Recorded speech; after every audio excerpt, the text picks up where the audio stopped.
féete ginnaaw ñu ci bari li ñuy décrire scène bi mooy nit ki day ñëw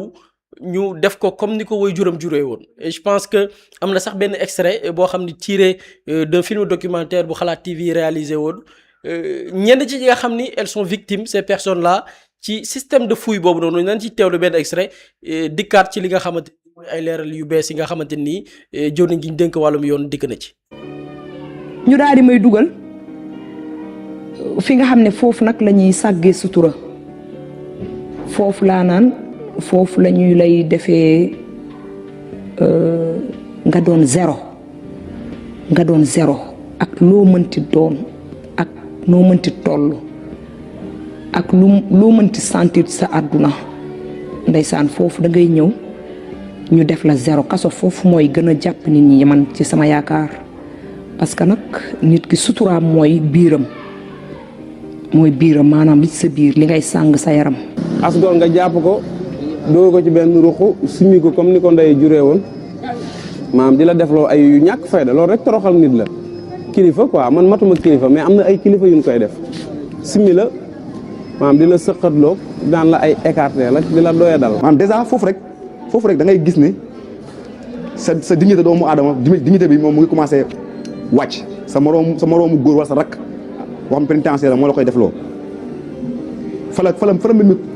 man fa laa commencé xam ne fii jàmm. ñoo ko teewlandoo muy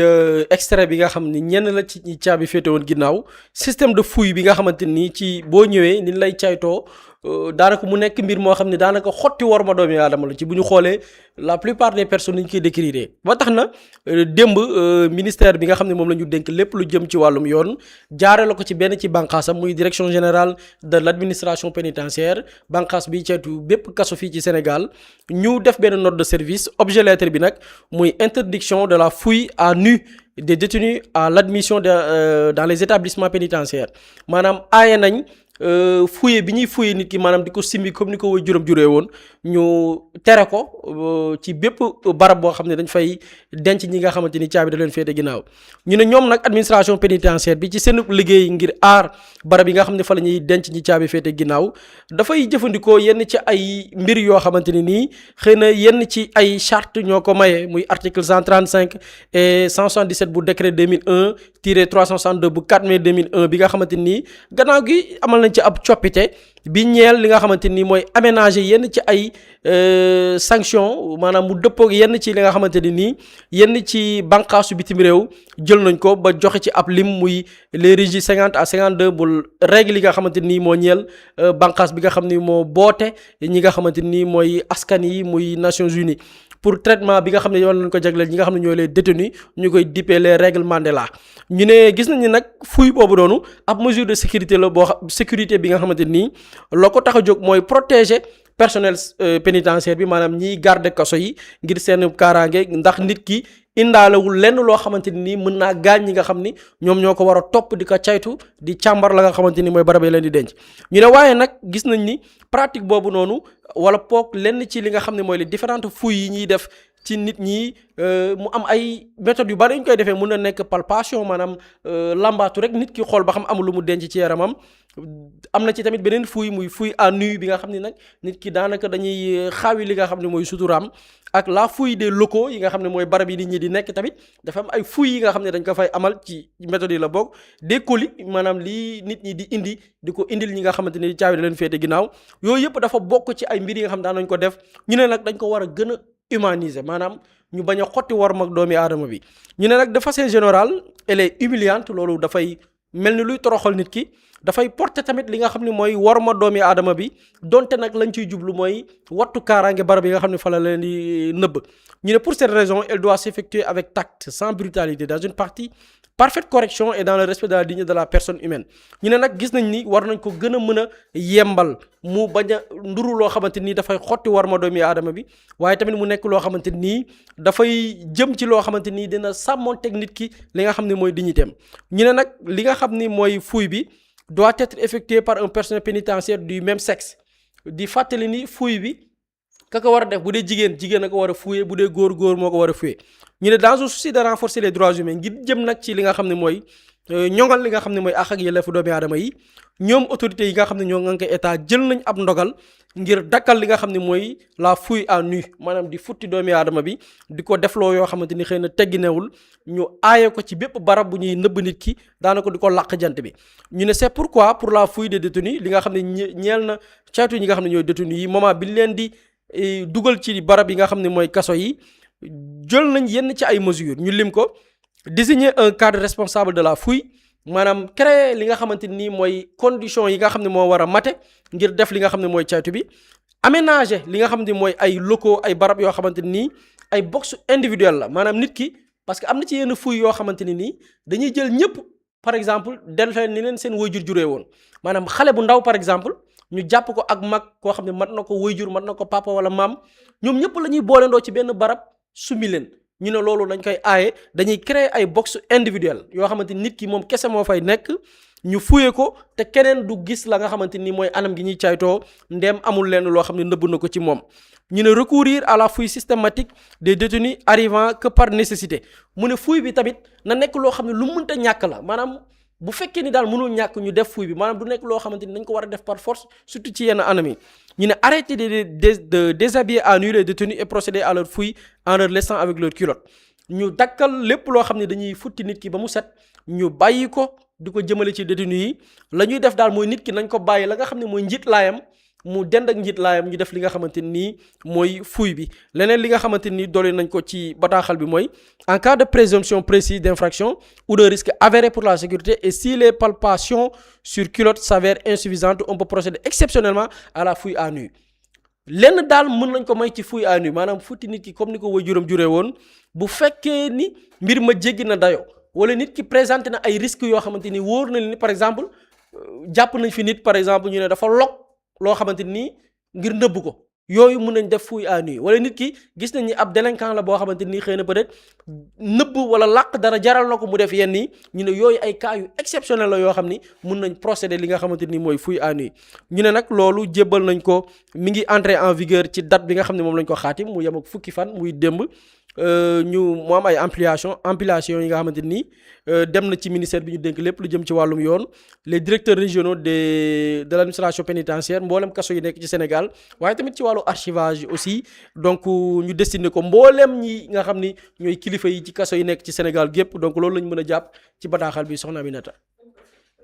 Boury jërëjëf Pape Samba ban lecture ngay def ci bataaxal bi nga xamante ni jëwriñ gi ñu dénk wàllum yoon fësal na ko ak anam gi nga xamante ni noonu lañ doon fuyee ñi caabi féete ginnaaw loolee ndax méngoo woon ak li nga xamante ni moom mooy àq ak yelleefu doomu aadama yi nga xamante ni dañ leen a jàpp ci wàllum yoon.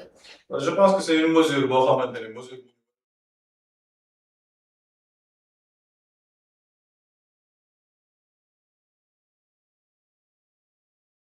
la ci benn moment boo xamante ni c'était un moment important parce que lépp loo xamante ni dafa jëm ci wàllum fouille bi nga xamante ni ñu ngi koy def ci prisonnier man damaa jàpp ni c'était une méthode assez humiliante parce que tey jii bu fekkee ni da nga war a fouiller ñi nga xamante ni ñoom ñoo war a dem nekk dans un milieu carcéral ñooñu nga xamante ni da nga leen di fouiller c'est-à-dire que il y a le respect de la dignité humaine boo xamante ni dañ ko war a préserver et ce respect de la dignité humaine mu ngi yam déjà ci moment bi nga xamante ni mu ngi war a dem ci lieu de détention boobu noonu wala fi nga xamante ni ñu ngi koy xañ liberté am nan nga koy accueillir par rapport ak loolu te loolu man damaa jàpp ni automatiquement bu nit ki ñëwee ci fouille bi nga mettre ko à nu foofu am na lu bëri psychologiquement loo xamante ni yaa ngi koy dindi ci nit ki et ci man c'était une volonté d'humiliation boo xamante ni dara justifier ko parce que fouille jàpp naa ni tu n'as pas besoin de demander à la personne pour que mu futteeku carrément pour que nga mën ko fouiller day am benn aspect psychologique boo xamante ne dañ koy fàtte dans nos lieux de privation man damaa jàpp ne prison aspect correction bi ak réinsertion bi dañ ko war a jël en compte bu baax a baax parce que la prison n'est pas faite pour tey jii gën a tënk ay nit foofu ci biir di leen gën a entasser c'est-à-dire que c'est un lieu de privation de liberté mais ça doit être aussi un lieu de correction pour une future réinsertion sociale donc correction bi ak réinsertion sociale bi il faut que mu ñëwaat dans notre politique administrative carcérale mooy tey jii boo demee surtout en prison le fait que ñuy entasser nit ñi est-ce qu'il y a des possibilités yoo xamante ne ñu ngi leen koy jox par rapport à leur future réinsertion tey jii bu fekkee ne ñu ngi jàng benn métier ci biir xëy na am na du ma ne amul mais est-ce que cette politique elle est vraiment mise au cœur par rapport à la réinsertion future de notre parce que da ngay gis yenn prisonniers yu bëri xëy na dañuy dugg prison génnaat mais pour ñu am ci lu ñu jàpp c'est tout un problème te man sama xel mayuma wala boog man je n'arrive pas à comprendre qu'on entasse plusieurs milliers de personnes ñu war a mën a nekk benn main d'œuvre mën a jëriñ dara peut-être ci askan wi quotidiennement mais ñu leen di téye foofu di leen jox añ ak yooyu noonu sans pour autant leur donner des possibilités jàpp naa ne am na ci programme présidentiel bi sax liñ ne woon par rapport yenn dak yi dañuy def ay dak yoo xamante ne dafay nekk ci wetu prison yi léegi prisonniers dañ leen di jël pour que ñu def ay travaux journaliers yoo xamante ne dinañ mën a jëriñ seen société mais en même temps dinañ mën a nekk dans une politique de réinsertion pour ces prisonniers-là et je pense que loolu c'est une politique très très importante mais loolu nag c'est une chaîne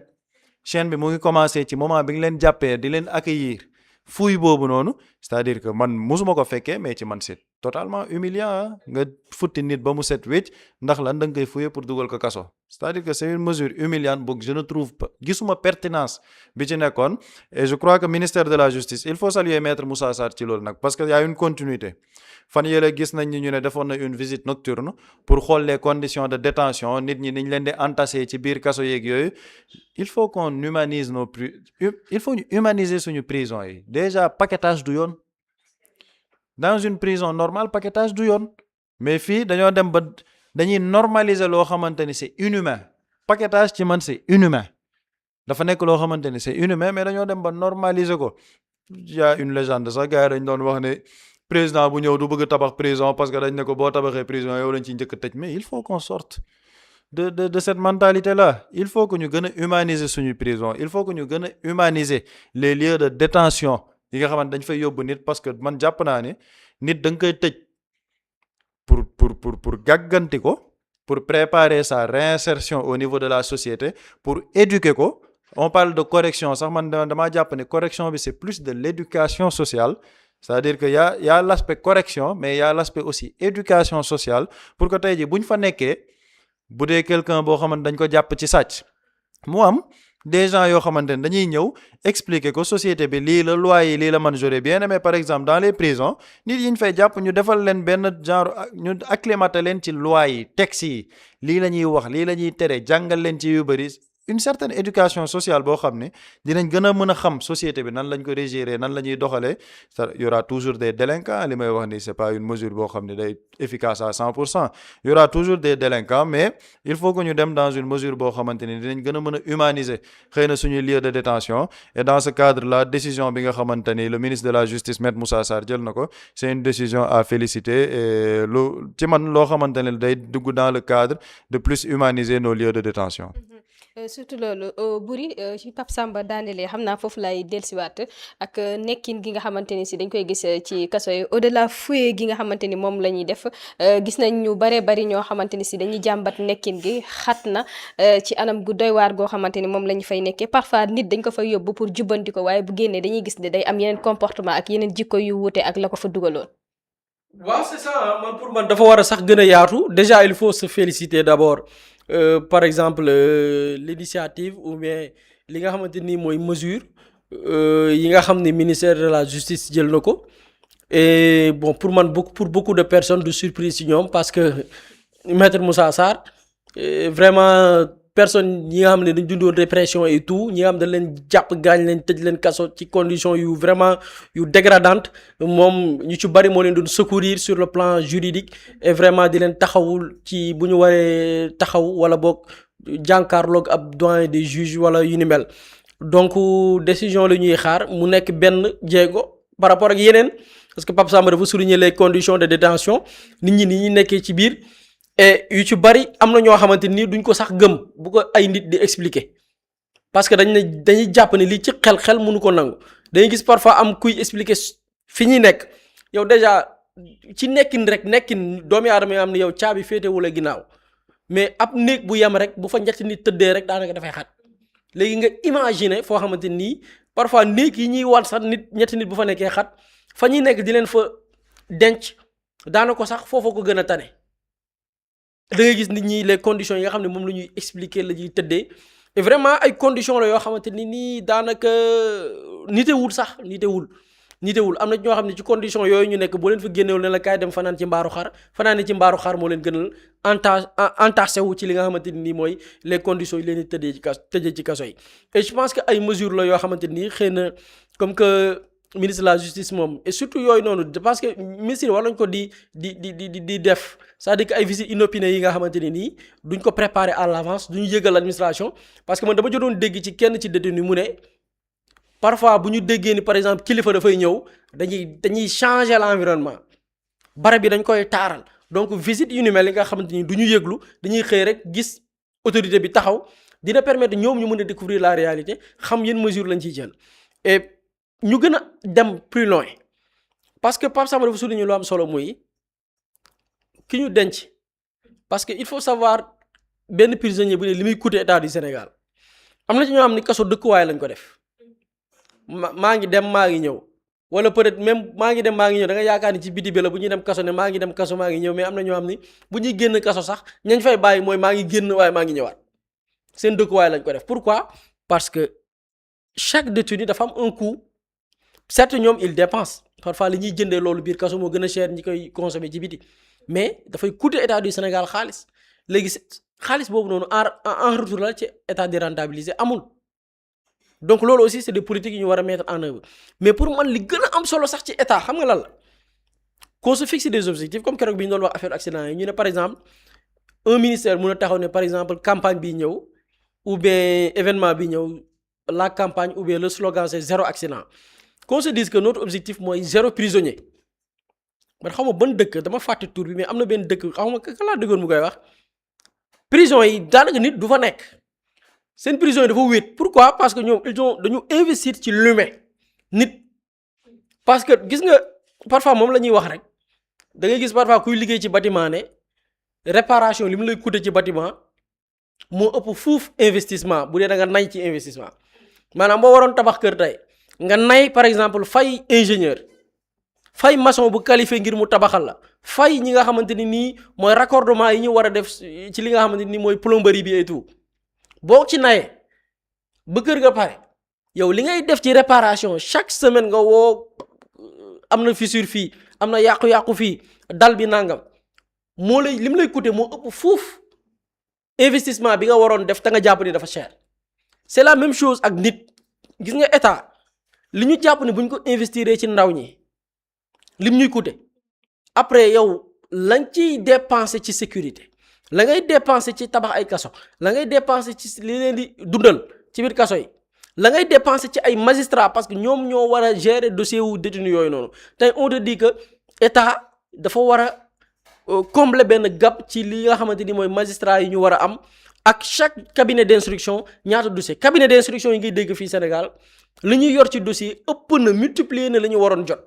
pourquoi parce que nombre bi est très important du coup lan la ñuy wax il faut que état recruter magistrat yu bari kon nga gis ni